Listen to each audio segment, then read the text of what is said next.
So we're here with Daniel Maxwell in Halftown Road in Alher, looking at doing our first virtual open day of 2021.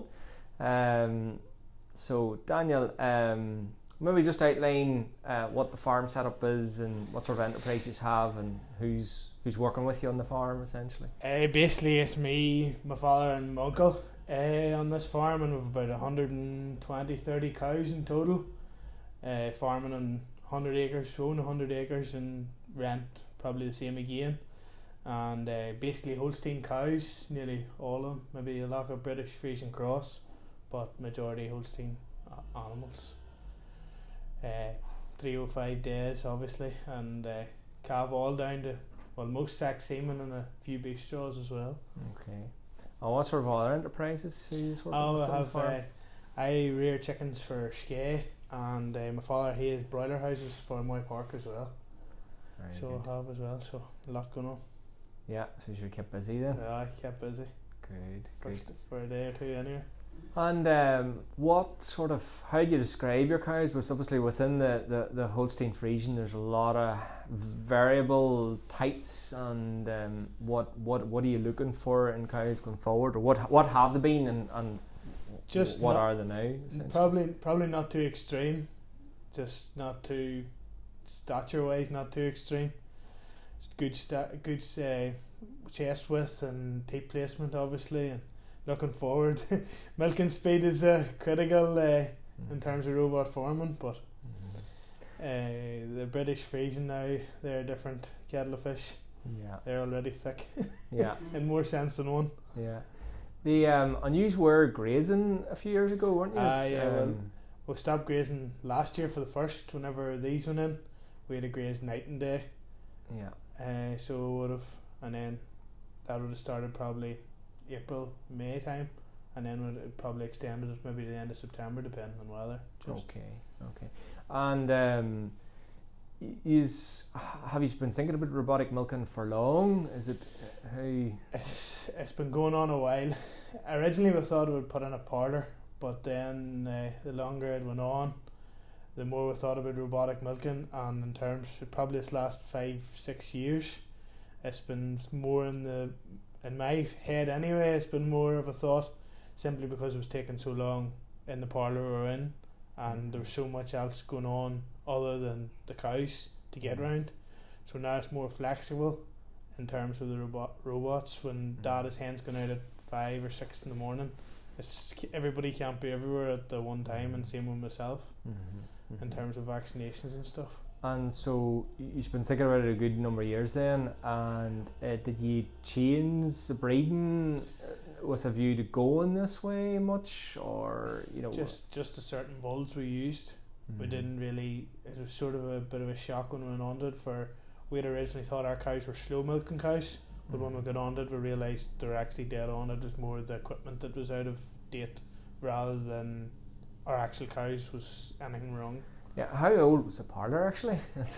It's roughly about 50 year old. 50 year old, it's done its time then, yeah. It's done its time. Doesn't know it owes anything. I think grandfather was the original founder of the parlour. Very good, very good.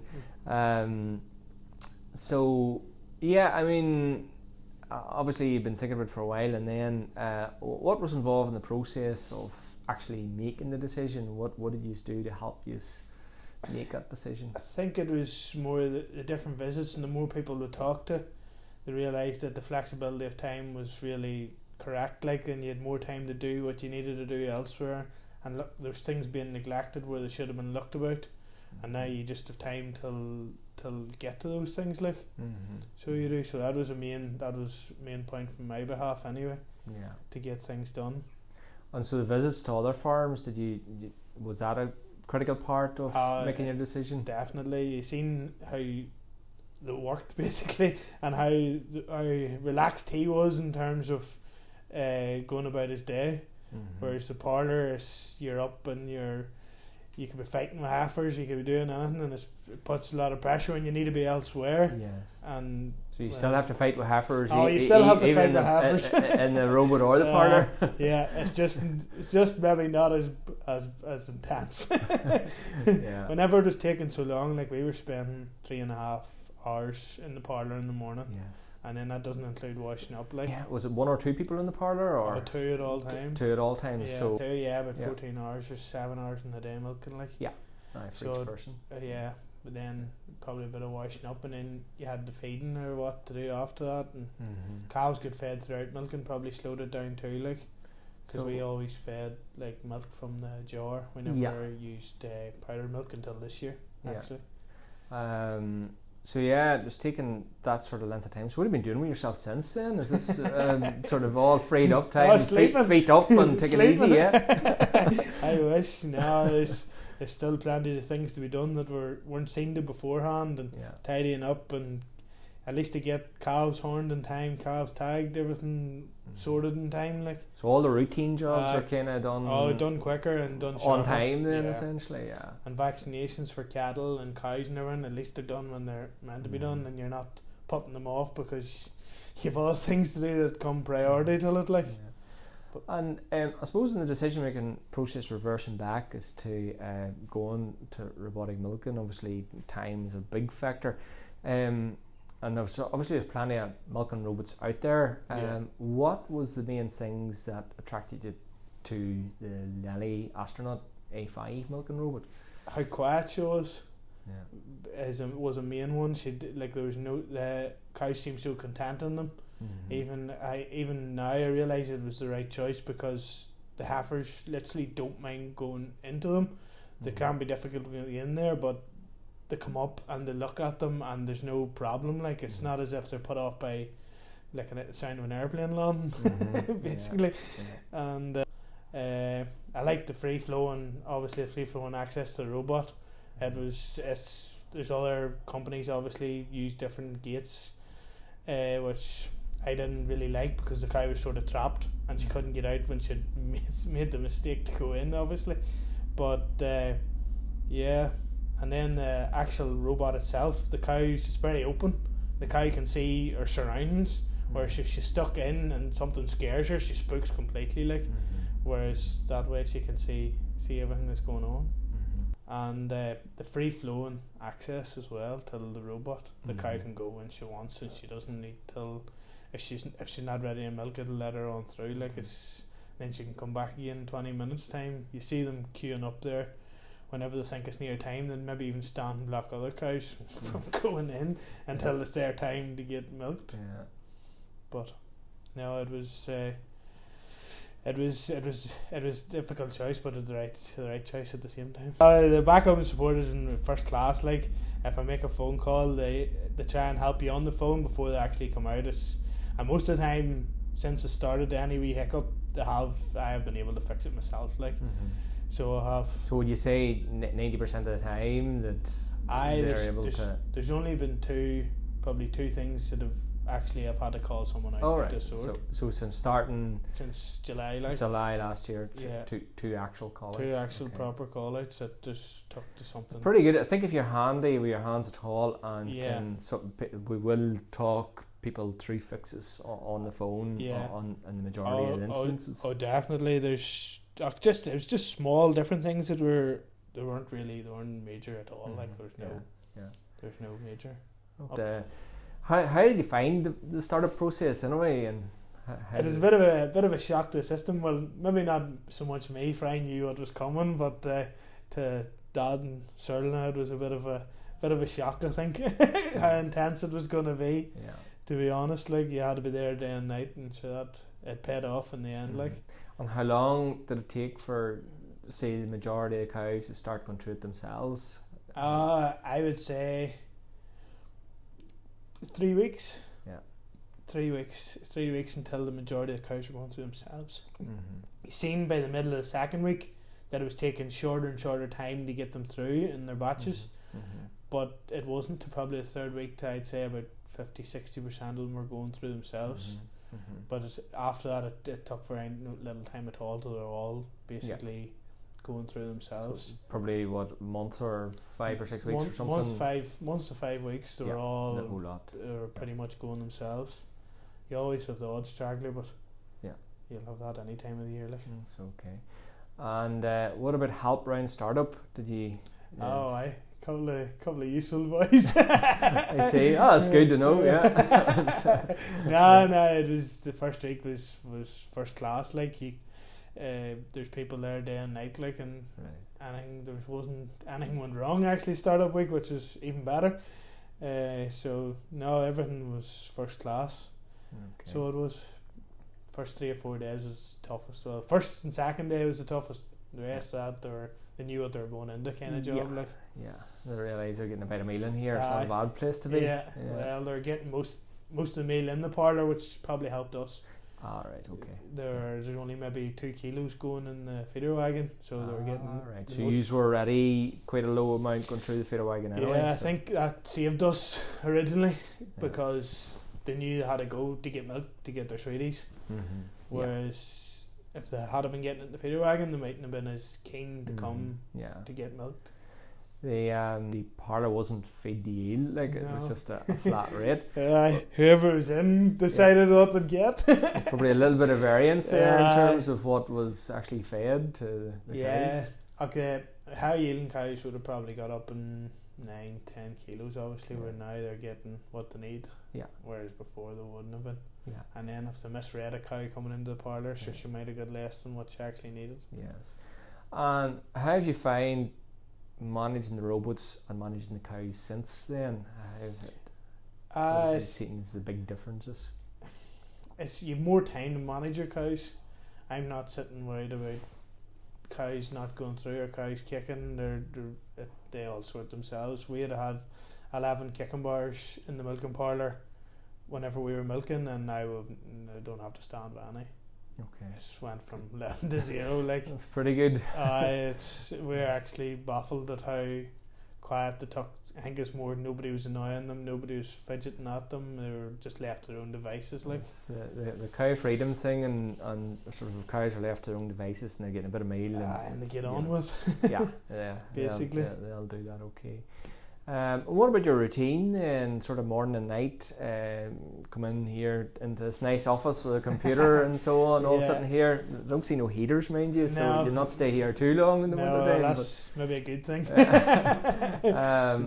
Drives you mad with information. Yeah, so probably plenty of information, but obviously with the dashboard up here, and that's probably a quick look at that will tell you what maybe needs attention. Yeah. But how long does your routine take? What is your routine in the morning times, here in the evening times as well? Then? Probably come in here at about 7:30, 8:15. I'd do warm some milk, and then I'd go do the feeding, and then Dad would be here too, and he'd be feeding the cows, and Cyril would be doing the bedding, and I'd be out of here maybe 8:30, 3/4. Well, Dad and Cyril would still be about, but then I'd say an hour and 15 in the house. Yeah, so you have your feeding, bedding, your routines. I'd be here for maybe half an hour, 40 minutes, and then I'd be away to my hands. Okay. So I'd only do the feeding and a bit of warming the milk, and any half it needs looked about, I'd look about her. Yeah. But apart from that, I'd be half an hour here. So you have just the robot bits essentially to come and look at, and then that's it. I do feeding, and anything maybe this hasn't came, I'd look about her, but then I'd run on, get breakfast and get the hens looked about, and then I'd be back and take a quick glance again, and if there's anything needs attended, then I'd go on about my day. Like, it's nothing major. I'd say by the time Dad is cows fed, it's about an hour, and Cyril maybe half an hour too. Like, you could probably do it if you're at it yourself. You probably an hour and 15 or so saying. I do the whole thing, and you're out of here yourself. Yeah. And then you feed twice a day, or you just feed in the morning, or we used to only feed once a day, but since the robots went in, we started feeding twice a day, simply because to get them up out of their cubicles. Yeah. So I get them bedded, which is vital. Like, but it just takes pretty much the same time in the evening again. Yeah. I'd start about 5:15, and it'd be a bad evening if I wasn't ready up for 7. Like. Yeah, you know, even with calvings and everything, like it's very simple to get all pushed through to get finished up. Like, whereas every other evening we were in the parlour, it was maybe 8:30, 9:45 or something went wrong. It was be there all hours. All hours. Yeah, for twice a day milking it's just not practical. Yeah. So it wasn't. So I would say man hours probably are down to 4. Yeah. Yeah. From 14. Yeah.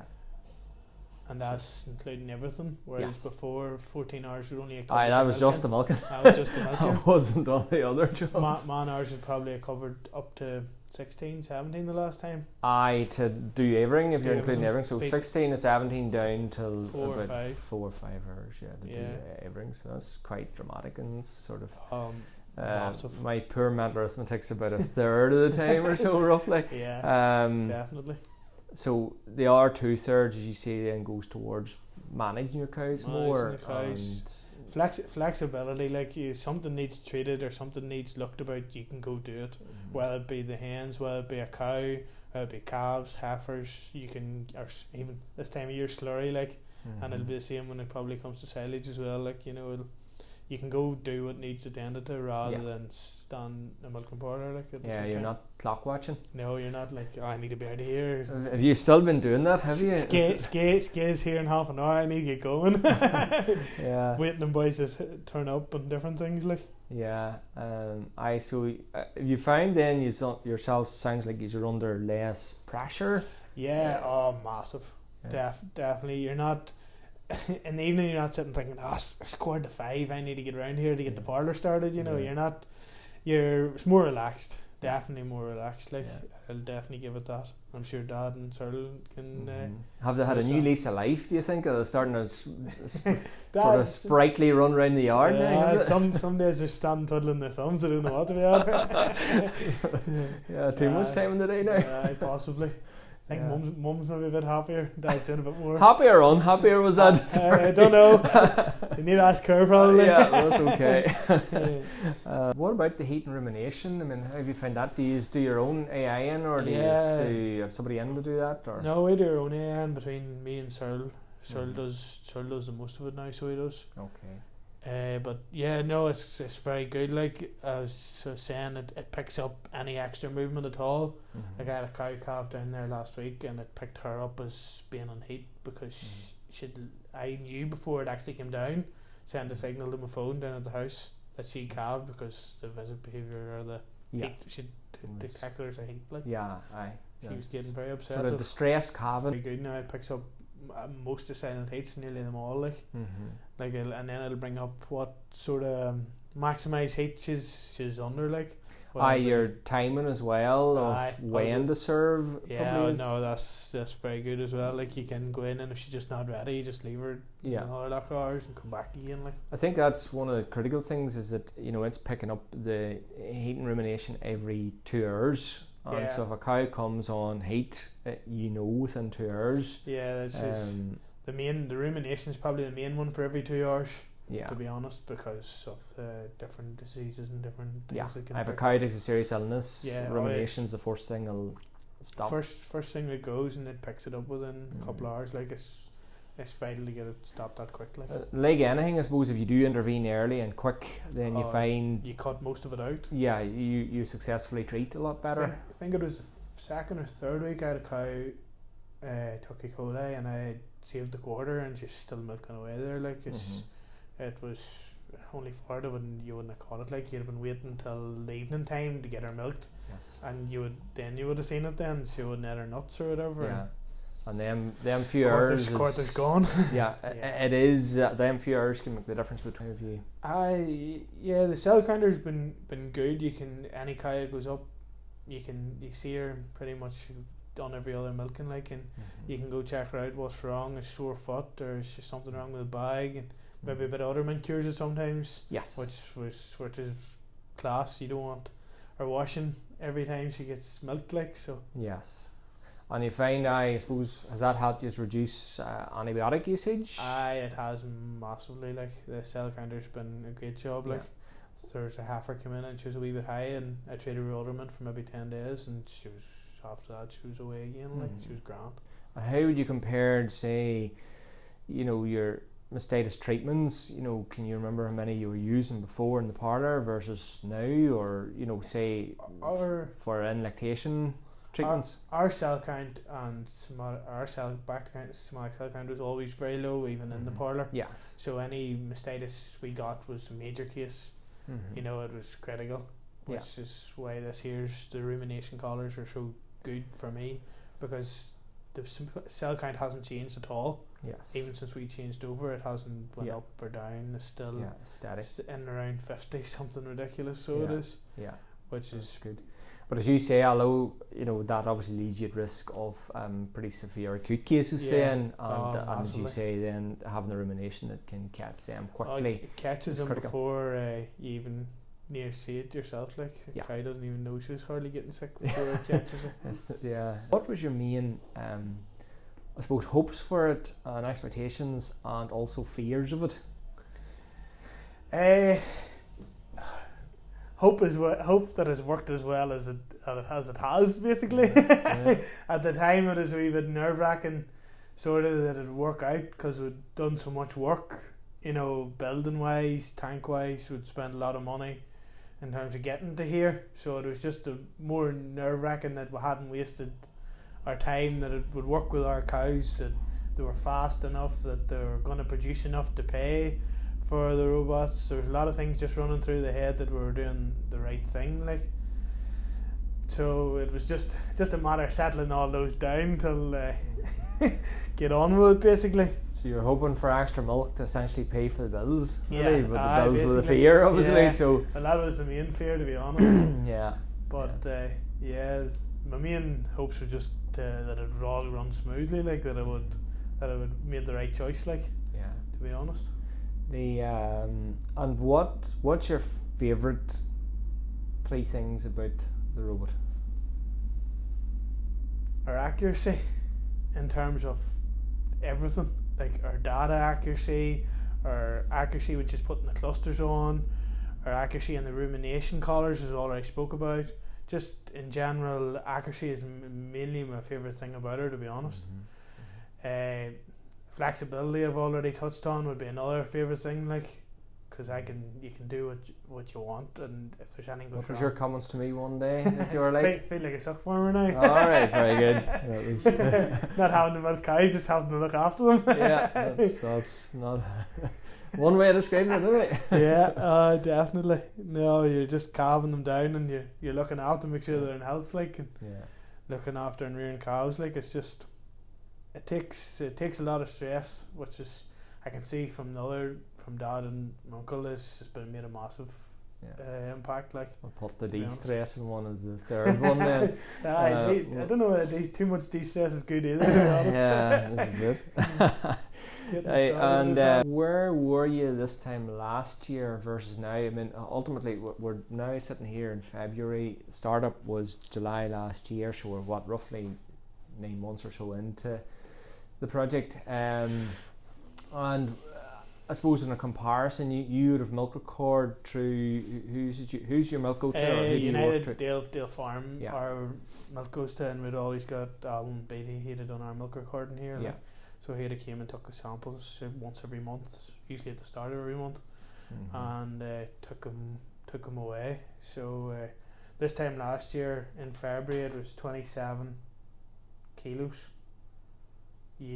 average yield, and this time on the robots we're sitting at 36.6. Okay, so average yields are up around about 9 litres a day. 9 kilos a day. It all depends on the variation of months. Like, there, up until February last year we were at 25, and we were always sitting in, before this month we were sitting in around 35. So you were sitting 9-10 kilos always above where you were this time last year. 9 to 10 kilos. What would you put that down to? I mean, there's obviously a number of factors in there, but what's the main things, I suppose? What's the main reasons, do you think? Probably more they're getting fed what they need to be fed now is one of them, and being able to milk when they want. So if they're given enough milk, they'll be milked 5 times a day. Like that cow doing 65 litres, she's getting milked 5 times a day, and there's no problem. Like, she can come whenever she feels she needs to get rid of it, she gets it into the tank, like, there's nothing lost. That's probably the main They get milked when they want, and they're getting what they need. I get milked more often, and then No, like there's no cows being forced into the robot there. They come when they want, unless they're away, unless they feel like they've been away for too long. Yeah. I mean, how many on that? Do you collect many cows at the front end of the robot? There's 3 I collected this morning. Yeah. And they're the quieter cows, and they're a bit easier managed. They're not. Yeah. The heifers are a wee bit scary. Don't want to go to it. And saves me with a lot of gates out there too. Yeah. Saves me with collecting pen. Because you have your all the ones that need attention are in the separation area, and there's usually only what is that typical that two or three collected. There's a lot of days where I maybe wouldn't have to collect any. A couple of them collect cows. If I bring them, like say 3 or 4 days in a week, then you look at it and they'll start coming themselves again. But then you might come back next week and they're at it again. Would that be more stale cows or cows in heat, or what's the usual reason for collecting 1 or 2? Or probably both. Yeah. It just depends on your cow on heat too. Like I have a heifer there, and she'll not go near it at all. She'd rather just party all the time, basically whenever she's in heat. Yeah. And stale cows are, once they get to near the end of lactation, I don't really care. They can stay away for 24 hours because I need to get the milk off them anyway to get tubes in them. And how long do you let them go? Are you happy to let them milk once a day or something? Oh, once a day. You're not setting the time on 12 hours for every cow or nothing like that? No, I'm happy. If she's past 200 days in milk or 200 days in calf, I'll let her sit 24 hours and then go look about her. Yeah. So like a couple of them cows I looked about this morning, I didn't look about them yesterday evening. We looked about this morning again, simply because they're down to maybe 15-16 kilos and they're ready for. You're happy enough once a day then, and so they're almost drying themselves off a wee bit. As much milk as you get out of them early on, when it comes to the time that they're going to dry off, they will dry themselves off. The cows especially, but in terms of the heifers will like to milk on a lot. Like they know no brown juice. Like they don't know about drying off yet. They don't know what's going on, to be honest. They like to seal the juice on. And there's a few heifers still giving a lot of litres, coming close to needing to dry off there. I see on the list at the moment. There's one heifer giving 36-37 litres, and she's getting very little meal. She shouldn't be doing it at all. You're down to something like 1 kilo. And she's giving 37 litres there, I think. Yeah. Daniel, we're here in your fantastic separation area. Super space and facilities here. So cow comes out of the robot through these Texas gates. Yeah. You want to come this way, Jacob? We'll let you through the Texas gates. Now you have this wee crush just for. This is basically for, I'm drying off cows. I'll put them in here for a day on just a bit of straw, just to take the go off them a bit. So then I'd swing that around, and this touches this, so the cows can't go up till the rest of them, they can't get separated, so they can go out round the robot and back through here, back into their pen again. Right, yes. So it's just basically just a simple wee crush to get cut the running about out of it. Yes, they're never too happy when they're eating just a bit of straw. Yes. Oh well, so would you be not too happy with just eating a bit of straw? Just Weetabix all day long, just wouldn't be. No milk either. It'd be a bit steep now, so it would. Yeah, so these cows are drying off in here, obviously. So I just done a wee bit of straw. I take it if a cow has a sore foot or something, or a milk fever, or she can go in there as well. If that pen's free, there'll be anything with real bad sore foot, she'll be in there, any swelling at all. And she'll just be put through maybe 3 times a day. Whenever I come up in the morning, maybe to come up in the afternoon again, and probably in the evening again. Yeah. But I try my best to limit the use, just in terms of straw usage as well. Yeah, that's true too. So here, how many cubicles do you have here? I've 10 cubicles there, just for training heifers and fresh calf cows. Like to keep my fresh calf cows in there just so that I can use postpone wash. So I can put the 2 through at once, and you can hit postpone wash, and that's the both of them on through, providing there's no mastitis or anything. So how long are you training up the heifers then beforehand, or? I don't don't train them until the calf down. Oh, the calf down. Aye, so it's just afterwards then? Yeah, it's just whenever I get them used to going from in here, I let them tear away themselves. Now, how long are they normally in here? It all depends on the heifer. Yeah. You know, if she's a nosy heifer, she'll go herself within 4 or 5 days and she's out with the rest then. And there's a couple other ones there a wee bit nervy and they could be in here a fortnight before they're going themselves. Yeah. We have the Lely collector, or Discovery collector 120 here as well. We'll maybe just keep a wee eye around the shade for what sort of job it's doing. Just on it, I mean, how have you found it? It's been a big benefit to cow's feet. Right. In terms of they're being cleaned 4 times a day. So being cleaned 4 times a day, so it leaves their feet a lot cleaner. Yeah. So like we had the footman in maybe there last week or the week before, and there's 36 cows done, and there was only one with digital dermatitis. Right. Okay. Whereas we'd have been scundered with it beforehand. Cows were being scraped twice a day, the whole area, and it just wasn't enough really, to be honest. Yeah. Aye, so it's reduced down manure a lot better. Between it and footbath, which is behind you. Yes. Maybe you can't turn. Between it and the footbath, I'll not give all the credit to Discovery, but between it, them going to the footbath every time they're milked, and the Discovery, it's made a massive difference. How often are they going through there? Or? Oh, well, that's on every other day just for slurry purposes at the minute, to be honest. Right, okay. So that's why it's not on at the minute. Yeah. So every other day, but normally you're footbathing basically all the time then, essentially.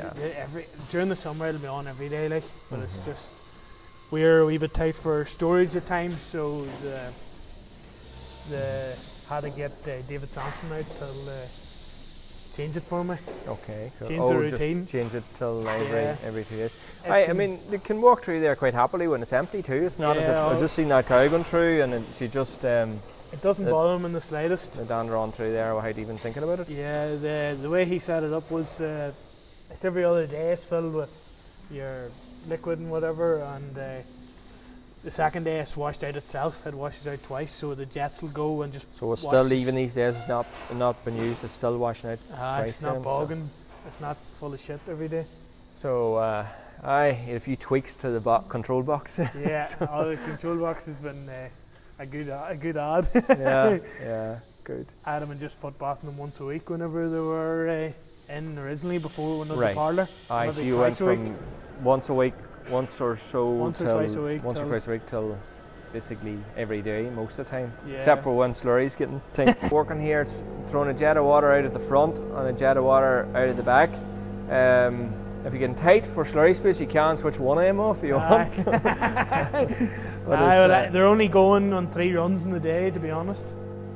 Here's a separated cow that just went in there and got milked and come back out, so obviously it's pretty handy. You don't have to go looking about her. No, she's only calved yesterday, so she's in here for a couple of days until the milk separation's finished on her. Daniel's filled us in on a lot of stuff and we don't really believe him. I think it's nearly too good to be true, this whole story. But how have you found it yourself in terms of going to robotic milking with the Lely astronaut? Well, it's been a big change. Originally I wasn't for the robots. We had a family meeting and it was 2 votes to 1 and I was the one against, but very good. I always like to hear something a bit more interesting than just it all been perfect. So I have to say I think they've proved me wrong this time. Don't tell them that, but that's alright. Well, it'll be on video, so they'll hear it eventually. No, I was against it. I was more for a parlor, but now having seen them in action and looked at the results, I think you couldn't disagree with the findings. Yeah, it's a big change. And what have you found has been the things that have changed your mind somewhat from being a skeptic to being a believer in robots? Some of the production figures for different cows, obviously in the parlour we were feeding flat rate for milking cows and flat rate for stale cows, and there was some of the good cows weren't getting what they deserved, and there was some of them, the lesser cows maybe was getting more than they deserved, so that was a big thing. Also the alarm doesn't go off as early in the morning. I can lie on a half hour, which is another bonus. Yes, And the evening milking, when things is going smooth, like, you know, you're away in good time, you know, you're not trailing on to 8:30, 9 at night, you know, you're read up in good time. So happy with that. We had a debate earlier on with Daniel where Mrs. Maxwell was happier or unhappier at that, so... You need to be talking to her. Days she's happier and days she's not. Very good. There's obviously been a lot of things behind it, but I suppose feed the yield. Yes. And then obviously milking more often. And I suppose them herding cows, you're going from twice a day to 4 or 5 times a day. Yeah. They're doing fantastic, aren't they? Yes, they're enjoying it. They enjoy producing milk at the moment. Them high-end cows, you know, they really are. And how are you enjoying it with having substantially less hours? Well, I'm enjoying it greatly. You still find plenty to do? Plenty to do, and then sometimes at the start we were standing watching the robots milk them, you know, and wasting time. But now, you know, we'll get on with other things, feeding calves and doing other work, and you don't spend so much time looking in amazement at cows getting milked, you know. Yes. I think at the start we wasted a lot of time. The novelty factor is worn off. It's wore off a bit. Yeah. You still have to keep an eye on them, but not to the same extent. Yeah. It's sort of a wee bit of a shock, to be honest, that it's went so well. I'm sure a lot of boys will not really believe it, like, to be honest, but Yeah. no, it's a bit of a shock, to be honest, to me, just to how well the cows should have been milking to how well they're milking now, kind of. Well, I think it's important to note that the cow genetically had the potential to do that. I suppose what the robot will do is it'll take the full genetic potential out of the cows. Not every herd has that genetic potential just waiting to spring out of the traps. Yeah. Obviously, your herd did have that genetic potential, and suppose it's released their potential, taking them to the full full production. Definitely. The top cow there at the minute, she's projected 15,000 litres, and last year in 305 she done 10.5. I looked it up last night, to be honest, and she done 10.5, so she's half as much again as what she done last year. Just simply by and your projected, or your rolling average last year was from the milk carton was what? 7,697. 7,600. And what are you predicting on your 305 through the system at the minute? They're predicted in around 10 and a half, so it's about 3,000 on average increase, which is colossal. I told Dad last night, and I think his jaw hit the ground. I think nobody's believing you. No. It's like, we're going to struggle with this. I'm just throwing out figures and facts here, and people sitting thinking that boy's raving and ranting, to be honest. That's fantastic, really. And what about milk quality? I mean, obviously that's a big jump on litres, but you were saying milk quality's still holding okay. That's quite a surprise. We had only ever got in around 4.1 or 4.2, maybe up as 4.3 butterfat, depending on how stale the cows were and stuff, and it hasn't actually dipped below 4, even with the serious increase of milk. And same with the protein, actually protein's just stayed the same. There's been no increase, no decrease. It's been just pretty much sat the same. And you haven't changed anything on the feed side of things on that? No, nothing. No. There's nothing. Silage quality fairly similar? Yeah, probably silage quality is probably better last year than this year, to be honest, in all honesty. All right, okay. So second cut was a wee bit damper this year, whatever way it was hit, and it was a wee bit stammier too. Yeah. What would you say to anybody thinking about going into robotic milking with Lely astronauts? What's your thoughts? Yeah, it definitely is a good venture now, to be honest. Definitely worthwhile.